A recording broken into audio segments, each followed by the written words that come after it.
గోంగూర రొయ్యల కర్రీ ఎలా చేయాలో తెలుసుకుందాం. ముందుగా రొయ్యలు తీసుకొని శుభ్రంగా కడిగేసి డీవెనింగ్ చేసేసి పెట్టుకోవాలండి.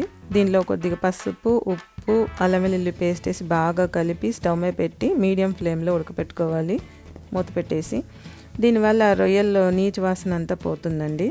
ఇవి యూకేలో నార్ఫ్లోక్స్ అనే ఏరియాలో పండే ఉల్లిపాయలండి. ఇవి మన ఇండియన్ ఆనియన్స్. చూడండి ఎలా ఉన్నాయి. ఆనియన్స్ ముక్కలుగా కట్ చేసి పక్కన పెట్టుకోవాలి. ఇప్పుడు ఒక పాత్రలో నూనె వేసి శుభ్రంగా కడిగిన గోంగూర వేసి మక్క పెట్టుకోవాలి. మెత్తగా గుజ్జులాగా పేస్ట్ లాగా చేసుకోవాలి. ఈ లోపల మనం రొయ్యలు కూడా చేసి కలుపుదాము.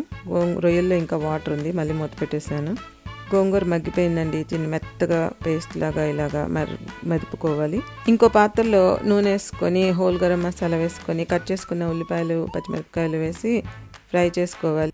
ఇప్పుడు ఉల్లిపాయల్లో కొద్దిగా పసుపు, కొద్దిగా ఉప్పు వేసి బాగా కలుపుకోవాలి. ఉల్లిపాయలు కొంచెం ఫ్రై అయ్యాక అల్లం వెల్లుల్లి పేస్ట్ వేసి బాగా ఫ్రై చేసుకోవాలి, పచ్చివాసన పోయేంత వరకు. ఇప్పుడు మనం ఉడకపెట్టుకున్న రొయ్యలు ఇందులో వేసేసి కలిపేసుకోవాలి. ఇప్పుడు కారం, గరం మసాలా వేసి బాగా కలుపుకోవాలి రొయ్యల్ని. తర్వాత మనము ఉడకపెట్టుకున్న గోంగూర కూడా వేసేసి బాగా కలుపుకోవాలి. కొంచెం వాటర్ కూడా యాడ్ చేసి బాగా కలిపి ఉప్పు, రుచికి సరిపడా ఉప్పు వేసి మూత పెట్టేసి బాగా ఉడకనివ్వాలి. సో ఒక 10 నిమిషాల తర్వాత చూస్తే బాగా ఉడికిపోతూ ఉంటాయి. చూడండి, మన గోంగూర రొయ్యలు రెడీ.